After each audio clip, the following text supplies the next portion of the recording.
जब बात आती है हमारे घर के छत की तो हमें चाहिए कि हमारे घर की छत जो है वो बहुत ही ज्यादा मजबूत बने, सालों साल तक चले, ना उसमें क्रैक हो ना उसमें लीकेज हो। ऐसी कोई भी समस्या हमारे छत के साथ नहीं होनी चाहिए। तो इसीलिए जिस दिन हमारे घर का स्लैब होता है उस दिन हम अच्छे से अच्छे क्वालिटी का मटेरियल इस्तेमाल करने की कोशिश करते हैं, फिर चाहे वो अच्छे क्वालिटी का सरिया हो या फिर अच्छा और महंगा सीमेंट हो।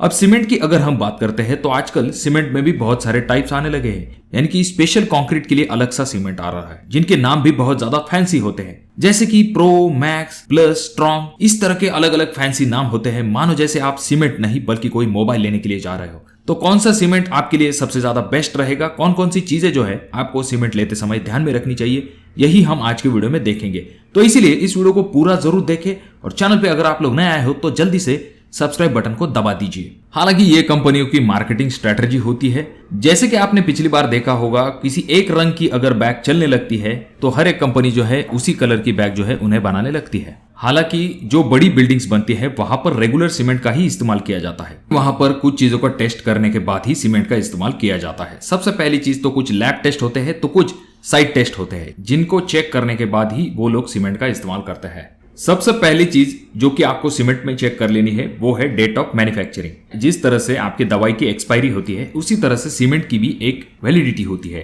3 महीने से जितना पुराना आपका सीमेंट होता जाएगा उतनी उसकी स्ट्रेंथ कम होने लगेगी। अगर आप पैसा पूरा दे रहे हैं तो क्यों आधी अधूरी स्ट्रेंथ ले रहे हो। तो इस वजह से जितना पॉसिबल है उतना ताजा सीमेंट इस्तेमाल कीजिए। 3 महीने से पुराना वाला सीमेंट बिल्कुल भी इस्तेमाल मत कीजिए। अब अगला पॉइंट आ जाता है कि कौन से टाइप का सीमेंट आप अपने स्लैब के लिए इस्तेमाल करेंगे। वैसे तो जनरली 2 टाइप के सीमेंट का इस्तेमाल सबसे ज्यादा किया जाता है। पहला तो है आपका ओपीसी सीमेंट और दूसरा है आपका पीपीसी सीमेंट। ओपीसी यानी कि ऑर्डिनरी पोर्टलैंड सीमेंट और पीपीसी यानी कि पोर्टलैंड पोज़ोलाना सीमेंट। अब ये जो ओपीसी सीमेंट है ये 3 ग्रेड में आता है, जैसे कि 33 ग्रेड, 43 ग्रेड और 53 ग्रेड। उस तरह से पीपीसी सीमेंट में ग्रेड नहीं होता है। अगर हम बात करें कॉस्ट की तो ओपीसी सीमेंट का कॉस्ट पीपीसी सीमेंट से 10 से लेके 20 रुपए ज्यादा हो सकता है। पहले टाइम में ओपीसी सीमेंट का ज्यादा इस्तेमाल किया जाता था, पर आजकल पीपीसी सीमेंट का ज्यादा करके इस्तेमाल किया जाता है। शुरुआती वक्त में ओपीसी सीमेंट जो है वो जल्दी स्ट्रेंथ को गेन कर लेता है और पीपीसी सीमेंट जो है वो धीरे धीरे करके स्ट्रेंथ को गेन करता है। 28 दिनों के बाद इन दोनों के स्ट्रेंथ में ज्यादा डिफरेंस नहीं रहता है, बल्कि पीपीसी सीमेंट की स्ट्रेंथ थोड़ी सी ज्यादा होती है। अगर हम बात करेंगे हीट ऑफ हाइड्रेशन की, जो कि सीमेंट और पानी इन दोनों को मिलाने के बाद होती है, तो वो ओपीसी में जल्दी होती है। इस वजह से बहुत ज्यादा प्रमाण में हीट रिलीज होती है और ये भी एक कारण हो जाता है जिसकी वजह से ओपीसी में जल्दी क्रैक्स नजर आते हैं। तो इस वजह से जहां पर मास कंक्रीट करना है वहां पर ओपीसी को रेकमेंड नहीं किया जाता है। ऐसे मास कंक्रीट के लिए पीपीसी को रेकमेंड किया जाता है। पीपीसी के और भी एडवांटेज होते हैं, जैसे कि resistant to attack against chemical, और इसे एनवायरमेंट फ्रेंडली भी माना जाता है। और अगर आप इन दोनों का डिटेल कंपैरिजन जानना चाहते हैं तो इसके बारे में एक सेपरेट वीडियो बना के रखी है। आई बटन में मैं उस वीडियो का लिंक दे दूंगा, आप उस वीडियो को भी जाकर देख सकते हैं और अपना डिसीजन फाइनल ले सकते हो। देखिए दोस्तों, अगला पॉइंट जो कि आपको स्लैब का सीमेंट लेते समय ध्यान में रखना है वो ये है कि आपके सीमेंट में इस तरह की गांठें नहीं होनी चाहिए। इस तरह के लम्प्स का मतलब ये होता है कि आपके सीमेंट की स्ट्रेंथ जो है वो कम हो चुकी है। तो इस तरह का सीमेंट आपके स्लैब के लिए इस्तेमाल मत कीजिए। अगला पॉइंट आ जाता है कि जब भी आप सीमेंट परचेस करते हैं तो उनमें से कुछ बैग अगर हाथ से सिली हुई है, यानी कि हाथ से स्टिच की हुई है, तो उनका इस्तेमाल आपको नहीं करना है। इस तरह की बैग में जो गोडाउन में नीचे बचा हुआ सीमेंट है उसे पैक करके आपको भेज दिया जाता है। तो इस तरह का सीमेंट इस्तेमाल बिल्कुल भी मत कीजिए। अब अगली चीज जो कि आपको सीमेंट बैग के ऊपर चेक कर लेनी है वो है इस तरह का ISI मार्क। ये ISI मार्क आपके सीमेंट बैग पर होना ही चाहिए। अगर आपके बैग के ऊपर ये मार्क नहीं है तो ऐसी बैग स्लैब के लिए इस्तेमाल मत कीजिए। अब अगली चीज जो कि आपको सीमेंट में देख लेनी है, जब भी आप सीमेंट को अपनी चिमटी में लेते हैं और उसे हल्का सा रब करते हैं तो आपको एक स्मूथ फील आना चाहिए। ऐसा नहीं कि वो सीमेंट जो है वो आपको खुरदरा महसूस नहीं होना चाहिए। अगर आपको वो सीमेंट खुरदरा महसूस होता है इसका मतलब यह है कि उसमें कुछ दूसरी चीजें मिक्स की हुई है।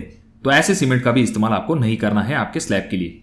और अगर हम बात करते हैं कलर टेस्ट की तो आपके सीमेंट का कलर जो है वो यूनिफॉर्म ग्रे होना चाहिए, कुछ इस हिसाब से। देखिए दोस्तों, और भी बहुत सारी चीजें होती है जो कि आपको सीमेंट बैग में चेक कर लेनी चाहिए। जैसे कि आपका सीमेंट जो है वो जब आप हाथ में लेते हैं तो आपको गर्म महसूस नहीं होना चाहिए। इसका मतलब ये होता है कि उसका मॉइस्चर के साथ कॉन्टैक्ट आ चुका है और हाइड्रेशन प्रोसेस जो है वो स्टार्ट हो चुकी है। अब बात करते हैं स्लैब के ऊपर इस्तेमाल किए जाने वाले केमिकल के बारे में। अब बहुत सारे प्रकार के केमिकल मार्केट में अवेलेबल है, बहुत सारे ब्रांड के अंडर। तो आपको जो है आपके इंजीनियर के सलाह अनुसार केमिकल का इस्तेमाल कर लेना चाहिए और एक बार इस्तेमाल करने से पहले इंस्ट्रक्शन को जरूर पढ़ लीजिए कि किस प्रमाण में आपको इन केमिकल का इस्तेमाल करना है। देखिए दोस्तों, अगर हम बात करेंगे किसी सीमेंट कंपनी के नाम की, तो ये चीज जरूर ध्यान में रखिए कि हर एक लोकेशन वाइज जो है वहां पर अलग अलग ब्रांड चलते हैं। यानी कि किसी जगह पर ए ब्रांड का सीमेंट चलता है तो किसी जगह पर बी ब्रांड का सीमेंट चलता है। और जिस किसी कंपनी का सीमेंट आप लेने वाले हैं तो 2 से 3 चीजें आपको जरूर देख लेनी चाहिए। पहली चीज तो कंपनी ब्रांडेड होनी चाहिए, नेशनल लेवल की होनी चाहिए। तीसरी चीज ये हो जाती है कि कंपनी थोड़ी सी पुरानी होनी चाहिए, क्योंकि उसके रिजल्ट आपके सामने होते हैं। तो इन बातों का अगर आप ध्यान रखोगे तो डेफिनेटली आपके स्लैब के लिए आप बेस्ट सीमेंट का चुनाव कर पाओगे।